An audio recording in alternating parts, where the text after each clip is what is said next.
आज मैं भावनाओं से नहीं तथ्यों से बात करूंगा।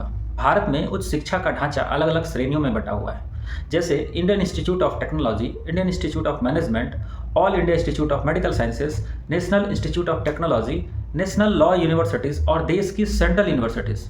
अब तथ्य सुनिए।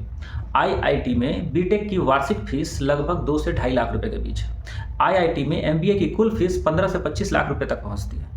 एम्स में एमबीबीएस की फीस बहुत कम है, सालाना कुछ हज़ार रुपए। लेकिन कई राज्यों के मेडिकल कॉलेजों में यही फीस लाखों में है, यानी एक ही देश में एक ही डिग्री के लिए फीस का अंतर कई गुना है। अब सवाल है, ऐसा क्यों?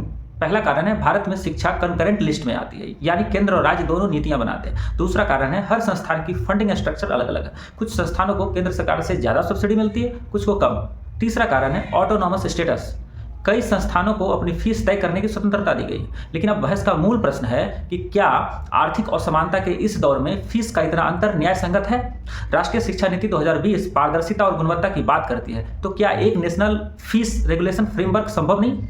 सरकार चाहे तो एक न्यूनतम और अधिकतम फीस बैंड तय कर सकती है, हर 3 साल में पारदर्शी रिवीजन कर सकती है, प्राइवेट यूनिवर्सिटीज़ के लिए राज्य स्तरीय फीस रेगुलेटरी कमीशन को मजबूत कर सकती है। ध्यान रहे कि समान फीस का मतलब यह नहीं कि गुणवत्ता गिरा दी जाए, बल्कि सब्सिडी और क्रॉस फंडिंग के मॉडल से संतुलन बनाया जा सकता है। शिक्षा अवसर का माध्यम है, अवरोध का नहीं। तो सवाल टकराव का नहीं, सिस्टम सुधार का है। क्या Bharat one nation one education fees की दिशा में संवैधानिक और आर्थिक ढांचा तैयार करेगा? यह सवाल देश के हुक्मरानों से है। Thank you. आपको अच्छा लगे तो वीडियो को शेयर करिए, लाइक करिए, कमेंट करिए और सब्सक्राइब भी करिए।